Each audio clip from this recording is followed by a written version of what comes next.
de la puissance de la parole. La parole, c'est ce que nous utilisons pour communiquer. La parole, c'est ce que nous utilisons pour parler aux personnes. La parole, c'est ce que nous utilisons pour montrer nos désirs et nos colères. Amen. Ce matin, nous disons que cette même parole a une puissance, a un pouvoir. C'est quoi le pouvoir? Le pouvoir, c'est la capacité de faire quelque chose. Donc, si tu as la capacité de faire quelque chose, tu as un pouvoir sur la chose. Amen. Alors, c'est cette même parole qui nous dit qu'elle a un pouvoir. Donc, la parole que nous parlons a un pouvoir de détruire et de maudire ta vie. Tu as un pouvoir, suite à ta parole, de faire féconder la terre. Beaucoup de personnes ignorent que leur parole peut maudire quelqu'un. Beaucoup de gens ont détruit la vie de ses enfants à cause de paroles. Bien aimé, la parole que Dieu t'a donnée, c'est un signe d'autorité. Lorsque tu pries, tu dis au nom de Jésus, toi de mon sort. Il sort parce que tu as parlé. Parce que tu as parlé. Ce matin, beaucoup des enfants de Dieu échouent dans leurs histoires parce qu'ils manquent l'autorité de parler. Lorsque tu parles, tu dois parler avec autorité. Aujourd'hui, la maladie prend le dessus parce que tu dis maladie soit en moi. Tu dis maladie soit en moi. La pauvreté soit en moi. Et cette pauvreté descendra sur ta vie. Et même la continuité, c'est chez tes enfants. Les paroles que nous prononçons. Parce que les paroles que nous prononçons déterminent qui nous serons demain. Les paroles que tu prononces aujourd'hui aura des répercussions sur ta vie future. Mais il suffit juste que tu prononces de belles paroles durant toute ta vie. Et tu verras, ta vie sera tracée comme remplie de bénédictions. Bien aimé, beaucoup ignorent la puissance de ces paroles. Et Dieu nous parle ce matin, il nous dit, comme la pluie, lorsque la pluie descend, il faut qu'il arrose la terre. Quelqu'un a vu déjà la pluie caler en l'air. La pluie, lorsqu'il descend, il a une mission. Elle a une mission d'arroser la terre. Toi-même, tu seras arrosé. Alors l'Éternel te dit, c'est comme sa parole. Lorsqu'il envoie sa parole ne revient pas en lui sans faire son effet. Donc, si nous comprenons bien, Dieu aussi parle. Dieu aussi parle. Dieu aussi parle. Donc il dit sa parole lorsqu'il parle. Ça ne va pas revenir en lui sans faire sa mission. Ce matin, Dieu t'a dit que toi tu seras guéri. Non, je parle aux hommes. Je parle aux esprits ce matin. Je parle aux esprits ce matin. Dieu te parle et te dit que tu seras guéri.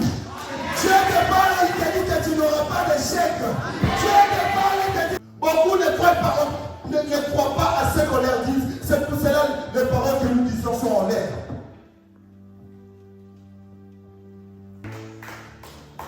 Oui, la guérison, ta guérison a été proclamée par Dieu lui-même. Cette femme à qui on a attrapé l'adultère, lorsqu'il a rencontré Jésus, il y avait beaucoup de gens qui l'accusaient que non, cette femme a commis l'adultère. Amen. Il a commis des choses qui étaient interdites à la loi de Moïse. Oui, Jésus aussi écrivait par terre. On ne sait pas toi et moi qu'est-ce qu'il écrivait, mais il écrivait seulement. Jésus écrivait par terre. Et les gens continuaient à dire, Jésus, qu'est-ce que tu en penses de la loi de Moïse? Après nous connaissons la suite, Jésus a dit, c'est lui qui n'a pas commis les péchés, qui lance la première pierre. C'est la suite qui est intéressante. Et après les gens sont partis. Et Jésus leva la tête, il vit la femme seule. Il n'y avait personne autour. C'est la question que Jésus avait posé la question à la femme. Est-ce qu'on t'a condamné? Parfois nous faisons la confusion entre accusé et condamné. Lorsqu'on t'accuse, c'est qu'on fait des superstitions. On croit connaître quelque chose.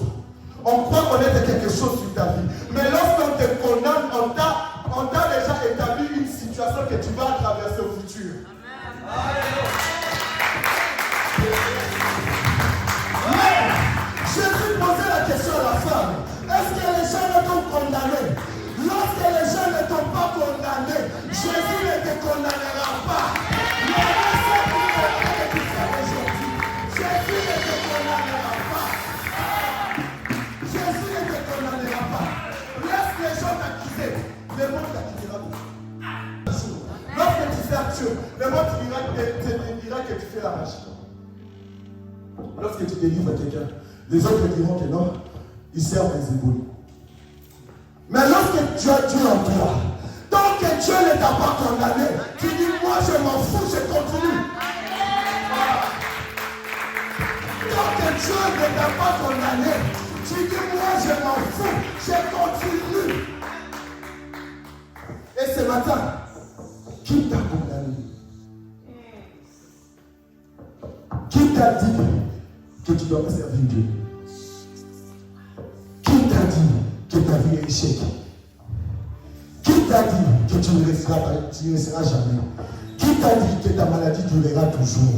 C'est comme la question que Dieu pose à Adam. Qui t'a dit que tu étais nul? Moi, Dieu, je ne t'ai pas dit que tu étais nul. Qui t'a dit? Qui t'a dit? Qui t'a dit? Qui t'a dit?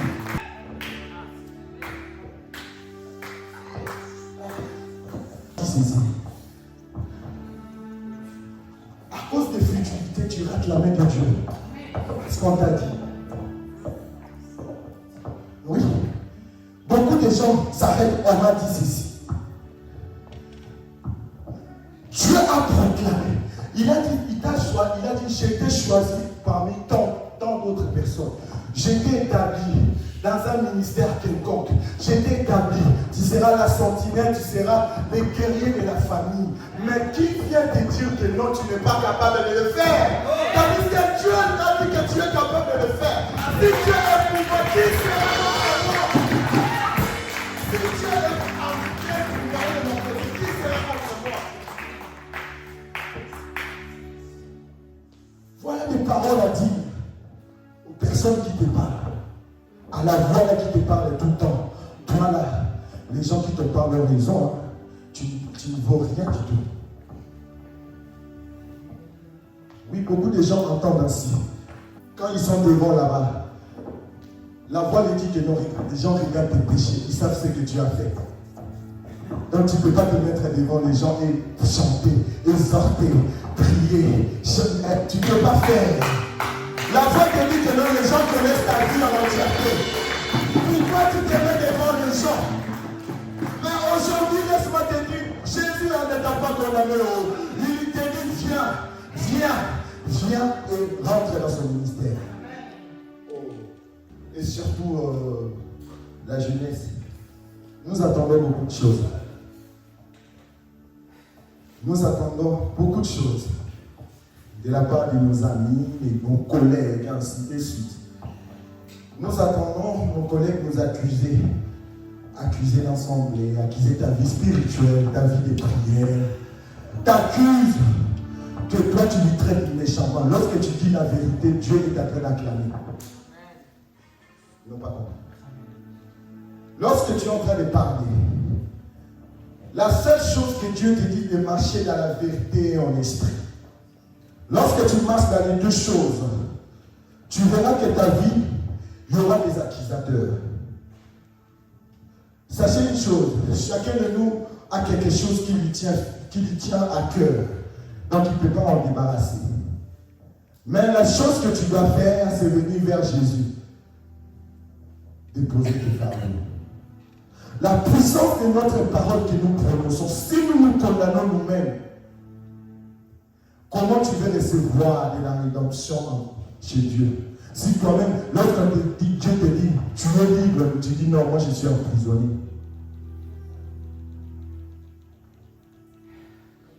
Dieu te dit que non, tu es capable. Tu dis non. La maladie qui est en moi là m'empêche de faire certaines choses. Mes frères, est-ce qu'on t'a déjà mis couteau dans le cou? pour te dire que non, si tu sers Dieu là, on va te tuer. Réponse là, maintenant. Lorsque Dieu a répondu à Daniel, il a répondu là. Mais sa prière était, il fallait aussi que notre Daniel attende. Beaucoup des enfants de Dieu, ils disent que non, j'ai parlé, j'ai déclaré. On m'a dit de déclarer des bonnes paroles sur ma vie, j'ai déclaré. Mais pourquoi aucune réponse? Et aujourd'hui, où es-tu? Dieu pose la question à Adam. Adam, où es-tu? Oh non, je suis tout nu. Qui a dit que tu es tout nu? Mes frères et sœurs, à partir d'aujourd'hui,